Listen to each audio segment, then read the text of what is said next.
கோழி காலை வச்சு ஒரு அருமையான சாப்பாடு இந்த மாதிரி செய்து பார்க்கணும். கோழி அவிச்சு தான் அப்புறம் எல்லாம் செய்கிறது. ஒவ்வொன்றா செய்து காமிக்கிறோம் பாருங்கள். அதோட வந்து இந்த ஃப்ரெஞ்சு ஃப்ரை உருளைக்கிழங்கு இந்த ஃப்ரித்தானே அதையும் வெற்றி சாப்பிடக்கல வந்து அருமையாக இருக்கும். பிள்ளைகளும் விரும்பி சாப்பிடுன்னு எங்களுக்கும் பிடிச்சிருக்குது. அதனால் வாங்குவோம் இப்படி செய்யலான்னு பார்க்கலாம். நான் பார்த்தீங்கன்னா சொன்னால் ஒரு 9 கோழிக்கால் இருக்குல்ல, அதை வந்து தோலெல்லாம் எடுத்து போட்டு அதில் ஒரு 5 பூண்டு உள்ளி, 3 உருளைக்கிழங்கு, கொஞ்சம் மிளகாத்தூள், கொஞ்சம் மஞ்சத்தூள், கொஞ்சம் உப்பு இதெல்லாத்தையும் போட்டுட்டு தண்ணி ஊற்றி 10 நிமிஷம் வேக வைக்கணும். படிவாக எல்லாத்தையும் கலந்து போட்டு இப்போ 10 நிமிஷம் வேகட்டும். இப்போ பார்த்திங்கன்னா 10 நிமிஷம் ஆச்சு, எல்லாம் வெந்துருச்சு. இப்போ எடுத்துருவோம். எடுத்துட்டு கோழியை வந்து இப்போ அந்த எலும்புலேருந்து கோழியை எடுத்து போட்டு அப்புறம் வந்து மிக்சியில் போட்டு அடிக்கணும், அரைச்சி எடுக்கணும். இப்போ கொஞ்சம் ஆறனோடனே வந்து பாருங்கள், நான் வந்து கோழி எல்லாத்தையும் பிச்சு எடுக்கிறேன். இப்போ இந்த மாதிரி எலும்பை தனியாக வச்சுருக்கணும். ஏன்னா எலும்புலாம் எல்லாம் செய்கிறது பிறகு, அதனால் வந்து அது எலும்பு தனியாக வச்சுட்டு இப்போ வந்து சதை எல்லாத்தையும் இந்த மாதிரி எடுத்துருவோம். நான் எல்லா சதையும் எடுத்துகிட்டு மிக்சியில் போட்டு ஒரு அடிச்சுட்டு கொண்டு வருவோம். பாருங்கள், எலும்பை தனியாக எடுத்து வச்சுருக்கிறேன்.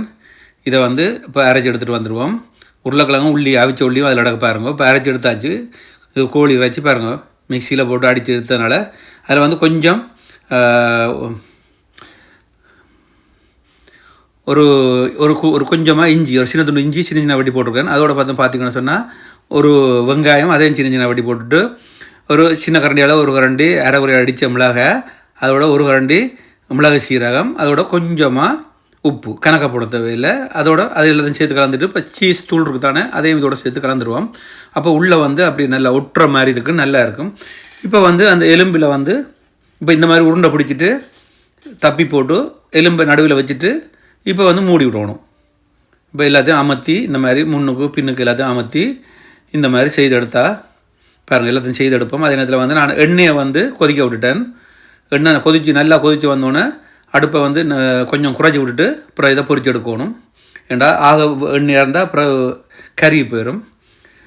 இப்போ பார்த்தீங்கன்னு சொன்னால் இதில் வந்து முட்டை வந்து 2 முட்டை எடுத்து அடித்து ஊற்றிட்டு அதை வடிவாக கலந்து போட்டு இப்போ பக்கத்தில் வந்து ரஸ்க்கு தூள் இருக்குது தானே, நான் முட்டை இந்த மாதிரி எடுத்து போட்டு ரஸ்க்கு தூள் இப்போ வந்து ஒவ்வொன்றா போட்டு எடுப்போம்.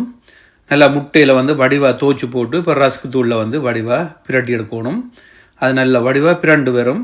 ஏன்னா கொஞ்சம் அந்த கொஞ்சம் வெயிட்டாக இருக்கிறதுனால இப்போ எல்லாம் செய்து எடுத்துகிட்டு பாருங்கள். இந்த மாதிரி எல்லாத்தையும் செய்து எடுத்தாச்சு. எண்ணெய் கொதிச்சிருச்சு.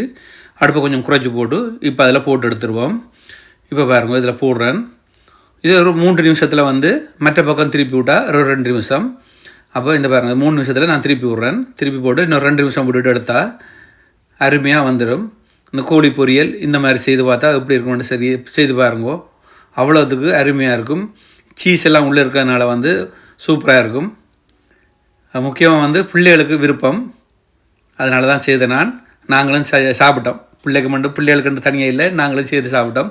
இது ஃப்ரெஞ்சு ஃப்ரை இருக்குதான அந்த உருளைக்கிழங்கு பொரியல், அதுவும் இந்த சோஸ் வந்து உரைப்பு சோஸும் இனிப்பு சோஸ் 2 கலந்தது சூப்பராக இருக்கும். செய்து பாருங்கள். பிடிச்சிருந்தா சந்தோஷம். இன்னொரு வீடியோ சந்திப்போம். பாய்.